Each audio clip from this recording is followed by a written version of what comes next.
the Russians, as the U.S. senior members of the U.S. government confirmed, have been hacking into Democratic accounts, and now they've hacked into my account. They put out documents that are purported to be from my account. I don't think we can dignify documents dumped by WikiLeaks and just assume that they're all accurate and true. Anybody who hacks in to get documents is completely capable of manipulating them. So we have two Hillary Clintons, which says we have a person who's a liar, because that's what she is. Some of the sound from the Sunday shows this morning. Fair and Balanced, joining us now from the spin room here at Washington University, is Democratic National Committee Interim Chairwoman Donna Brazile. Donna, thank you for being here. It's always a pleasure to hear your voice and to see you. Donna, I want to start with something that hasn't broken through a lot. It got talked about a little bit today. I saw you on ABC, and that is this WikiLeaks story and the emails that are coming from it and what's inside them. You can't confirm that she gave these speeches to these firms?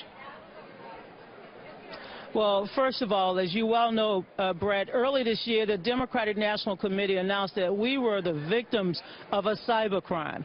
And while many in the media spent their entire focus on the contents of the emails that were released, and in some cases releasing personal identifying information of private individuals, our job at the Democratic National Committee is to ensure that we protect not just the personal identifying information, but we protect the sanctity of our electoral process. So with regards to this latest round of emails that were dropped, whether it's Colin Powell, whether it's John Podesta, or Donna Brazile, or Bernie, here's my view. If it's postmarked from Russia, which is what we believe it is, and the United States government confirmed that on Friday, I'm not in the business of opening it up to corrupt our system any further with the spyware, the malware, and the disinformation that they're spreading. We have a process by which we can review all of these documents without corrupting them. This is very important because, again, I want to get to what we were the victims of a cyber crime. It is very, very important that everyone understand that the Democratic Party, this is not about partisanship. This is about country, and we want to protect. We want to protect the personal information about the Russian part of it. But Donna, let me interrupt for a second. Let me interrupt, because if you want to clear the air about what is accurate and what is not, why not put out the transcripts of those speeches to those different firms? Why not? Look, first of all, here we go. The reason why we know that Secretary Clinton gave these speeches in the first place is because she released information, because she released her taxes. When Donald Trump is able to release his taxes, right, and this is no quid pro quo. Look, put out his federal tax records to see what is his business dealings with Russia. I know that issue is a big issue. If he stiffed individuals. But so you know what? These transcripts. If you're saying they're false in the emails.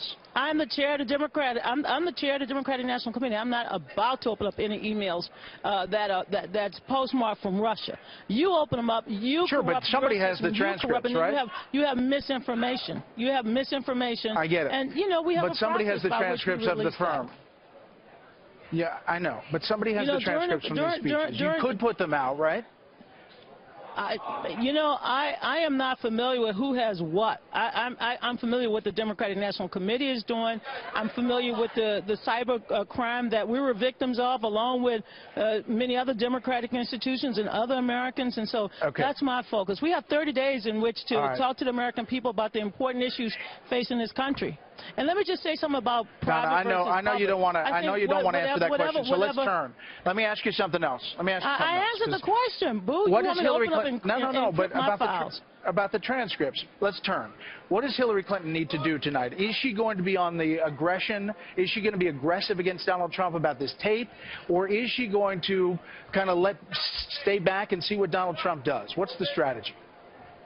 As you know, tonight, town hall format is designed to allow Secretary Clinton to talk directly to the American people. These are voters who still have questions and the fact that they're undecided. She will tonight give them concrete answers, solutions on how she plans to deal with everything from ISIS to the economy to student debt, income inequality, and climate change. And given the destruction of Hurricane Matthew, it's important important to hear from a candidate who has common sense solution and not somebody with a bunch of what I call lewd and crude remarks. Donald Trump should come in here with contrition.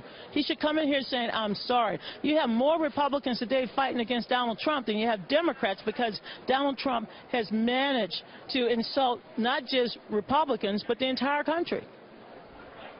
Donna, last thing. Donald Trump did tweet out today interviews with some of the accusers of former President Bill Clinton, including Juanita Broaddrick, who accuses the former president of raping her. What's your reaction to that, and do you think Donald Trump go down that road? First of all, I'm not running Donald Trump campaign, but I will tell you this. Again, I talked about contrition. I also think that Donald Trump should be very, very careful about treading down this what I call slippery slope to the cesspool. When that situation occurred, when President Clinton, you know, and the First Lady, Mrs. Clinton suffered, Chelsea suffered, the president was held accountable. I think it's unfair for Donald Trump to try to in any way insinuate, and he knows Hillary Clinton, he knows Bill Clinton, but it's unfair for him to insinuate the kind of garbage that he might insinuate. I think that will hurt him. I think that will cause more Republicans to disavow him and disown him. But if he wants to bring it on that way, because that's what he's been doing over the last 18 months of his candidacy, there's a direct line between what Trump said in 2005 and what he said in 2015 and 2016. And I think tonight the American people will find out he's morally unfit to be president of the United States if he goes down that road. Donna Brazile, we appreciate your time. We're sorry for the delay there, back and forth. Next time we'll be on the same set. Thanks for being here. No, boo-boo. And next time, don't bring me no emails unless you have cleaned your system, okay? Don't bring nothing corrupting to me. But you and I can always have a decent conversation, and, you know, I look forward to seeing you again. Thank you, sir. We appreciate it. Thanks.